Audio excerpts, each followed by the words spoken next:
Everyone, आज हम बात करेंगे एलिजाबेथन एज के माइनर पोएट के बारे में। चलिए स्टार्ट करें थॉमस सैकविल के बारे में। इनका बॉर्न 5036 में हुआ था, 1608 में इनका डेथ हुआ था। और इनका इम्पॉर्टेंट वर्क है, सैकविल ने लिखा थॉमस नॉर्टन के साथ द फर्स्ट इंग्लिश ट्रेजेडी, और जिसको फोरेक्स एंड पोरेक्स भी कहते हैं और जिसे गॉरबोडक भी कहा जाता है। तो आपको पता होना चाहिए, जिसकी पब्लिकेशन डेट 5061 में है। तो अगर कोई पूछे कि पहली ट्रेजेडी कौन सी है, तो वो हमारा गॉरबोडक है। और फिलिप सिडनी के बारे में क्या पूछता है, इनका डेट ऑफ बर्थ आपको पता होना चाहिए 5054 से 5086 में। और इनके जो मेजर वर्क हैं वो है द एपोलॉजी फॉर पोइट्री 5095, और जिसे डिफेंस ऑफ पोइजी भी कहा जाता है।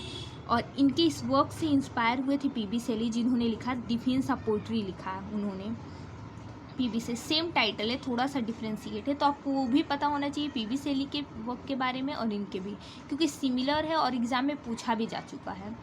और ये school of abuse the appeared the answer to the pamphlet by Stephen Gosson call the school of abuse 5079। तो ये भी आपको याद रखने का है कि किसके इन्होंने किसके अगेंस्ट लिखा था apology for poetry. The school of abuse by Stephen Gosson ने लिखा, उनके अगेंस्ट इन्होंने लिखा था, क्योंकि ये कहते हैं फिलिप सिडनी पोइट्री को सुपीरियर बताते हैं, क्योंकि अदर पोइट पोइट्री को सुपीरियर नहीं बता रहे थे एलिजाबेथन एज में।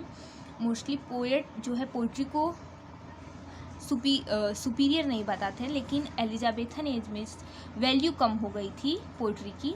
तो पोइट्री को डिफेंस करने के लिए फिलिप सिडनी ने एपोलॉजी फॉर पोइट्री लिखी, और उन्होंने कहा कि पोइट्री है superior than history and philosophy, ऐसा। और उनका एक इम्पॉर्टेंट वर्क है, वो है एस्ट्रोफेल एंड स्टेला।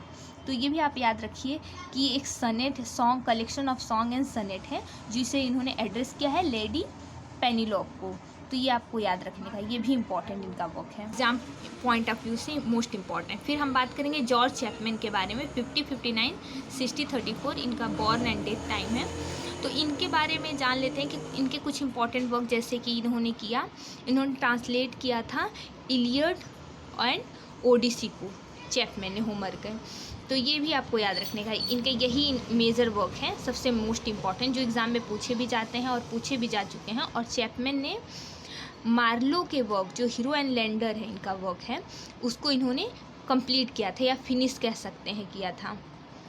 और ये इनके कुछ हम एग्ज़ाम पॉइंट ऑफ व्यू से रीड करें जो इम्पॉर्टेंट है। तो आप इन सब वर्क को एक एक बार डिटेल में जरूर पढ़ लें। Thank you for watching this video. Please like my videos.